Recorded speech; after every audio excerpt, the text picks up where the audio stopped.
As you may know, English is the universal language of the world. We can find it pretty much everywhere nowadays, and it allows us to connect to many other cultures from around the globe, like European culture or Asian culture, specifically Hong Kong.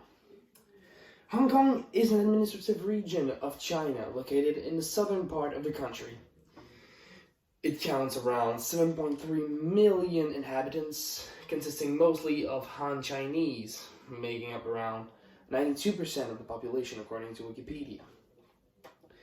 The place is mostly known for its architecture, consisting of a lot of skyscrapers all around the city, its tailors, and mostly for the fact that it is one of the most important financial centers in the world. Speaking politics, relations between Hong Kong and the rest of China have been kind of rocky for the last few years. Let me explain. Since 1997, Hong Kong has been part of the People's Republic of China, the Chinese government. But for the last few years, they've been looking for independence, wanting to be their own country.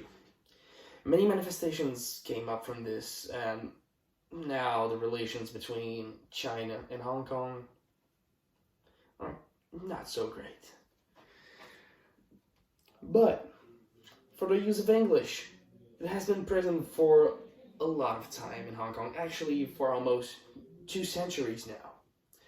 It all started in 1841, during the First Great Opium War. The First Opium War was a conflict fought between China and Great Britain over the control of opium. China wanted to prohibit the opium coming from their country, so to make sure it doesn't roam around the trading routes of Europe and Asia at this time, while Great Britain wanted free trade and fair trade between all countries, so they wanted to be able to trade the opium and sell it for obvious reasons, profit. So conflicts ensued, and during the fights, the Great Britain actually took over the island of Hong Kong, making it an official English colony.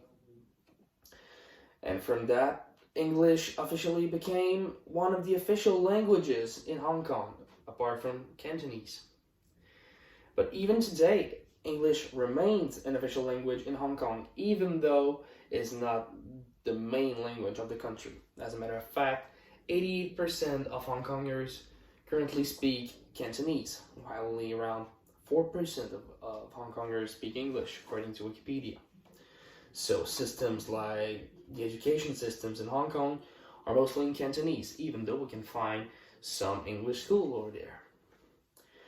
Their culture is very interesting, actually. It's a fine mix between Western ethics and Eastern traditions, making it a sophisticated mix between the two cultures. And that is Hong Kong today. Now, there's something we could learn from their culture. There's a particular mindset of the Hong Kongers that the Quebecers could actually use. Hong Kong is very proud of their history and their culture, so they want to protect it. They study a lot of their history and they want to preserve it and understand it, even though they are very accepting of various changes coming from many sources of influence like the rest of China. While here in Quebec, it looks like most of the population doesn't really care about preserving our culture. When you look at French and some measures that are taken by the government, French is our first language as a nation, but the government is not making any efforts to preserve it. So I believe we can learn from Hong Kong and learn to preserve our main language and our history. So in the end, Hong Kong has a very interesting history, a very interesting culture, a complicated one, but we could really learn from it. And I believe we can learn from a lot of other cultures because we're all connected through the English language.